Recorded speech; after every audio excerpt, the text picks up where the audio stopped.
I'm not quite sure how to tell you what I feel obligated I must. It's about him.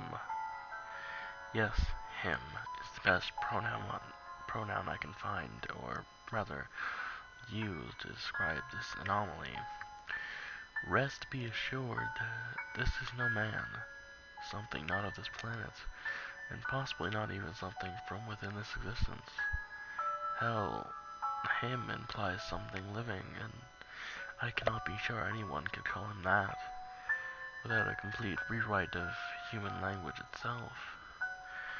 Now, exactly what he is, I am not sure.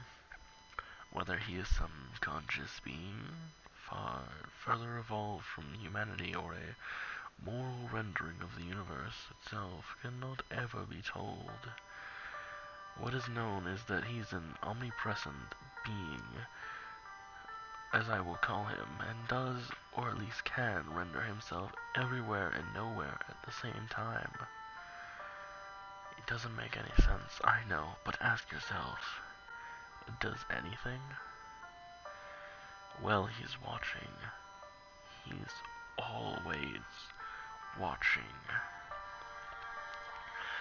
However, even to those who know of his existence, who know everything there is to know about him, hardly concern him.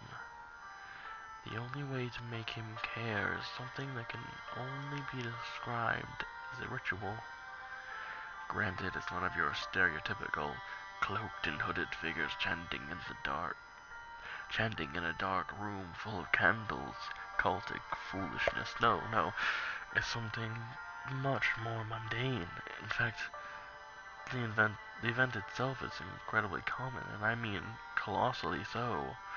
The state of mind which one must be in is the only thing which bars and thus saves most people from him. And no, the state of mind necessary is not having the power of true belief or anything like that. What exactly the right event and state of mind are, I cannot and will not state. Trust me, it's for your own good. It may seem like some cliched authoring trope to prevent people from actually disproving the story, but is it worth being wrong? However, I will say that people had triggered his coming to them both accidentally and intentionally for a stupidly large variety of reasons. What happens if he does come? Well, you won't know at first, and this is probably for the best. It will buy you some time. He cannot physically manifest himself while nearby you, while you can actively and honestly deny his existence. So the most skeptical people usually last longer, at least early on. Your lack of belief will not stop himself from getting to you. He can still show up anywhere outside of a fair distance from you, and he can enter at will. From the moment you set him loose upon yourself, his so-called game starts, but the real act begins when he reaches you the first time. The overall amount of time his development lasts is not certain, but the closest attribution was around 27 hours 52 minutes. A time frame has no real significance on Earth, so the actual purpose of it may never be completely discovered. I know for a fact that the longest anyone has ever had to prepare was just under an hour, but anyone who plans to summon him will need to do so before attempting, as you will never know for sure when he's been set loose. When you find for sure he's upon you, you have to get out of the location you're in quickly. Any option of transport works, but the fastest way is the best way. Don't think you can hide, even in the seemingly best places, or defend yourself in any way, even with the seemingly best weapons.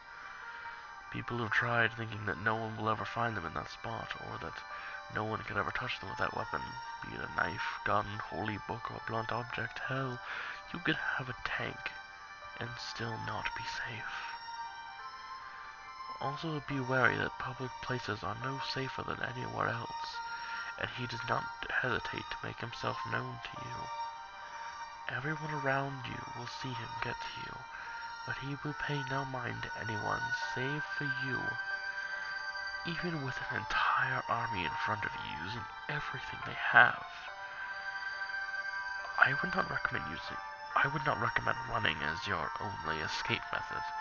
Making use of modern technology to get far away helps save more than a few people, but you need to be careful. If you get too far away, he'll be able to manifest himself closer, decreasing the seemingly arbitrary barrier that he can simply, you could say, teleport to. Hopping on an aircraft or train for 28 hours is not recommended unless you know for sure you won't be traveling too fast or too far. Some other necessary suggestions. Be sure to bring some sustenance with you. Going about 28 hours without food and water would be hardly bearable for most modern humans, but be mindful not to stop for too long. If you can eat and move at the same time, do that. If not, be very careful. You won't know exactly how far away he is until it's over. Also be sure you are well rested. Sleeping at any time in the period will guarantee your end. If you are one of the lucky people who avoids him for that long, well, I congratulate you. After the time period is up, you will suddenly cease to move. Do not be afraid. He cannot harm you anymore and does not intend to. He will approach you, place a hand like appendage on your forehead. You will instantly black out and wake up in your bed 27 hours and 52 minutes before he was brought to you. Once that is done, you will have passed his test and will never be able to bring him on again.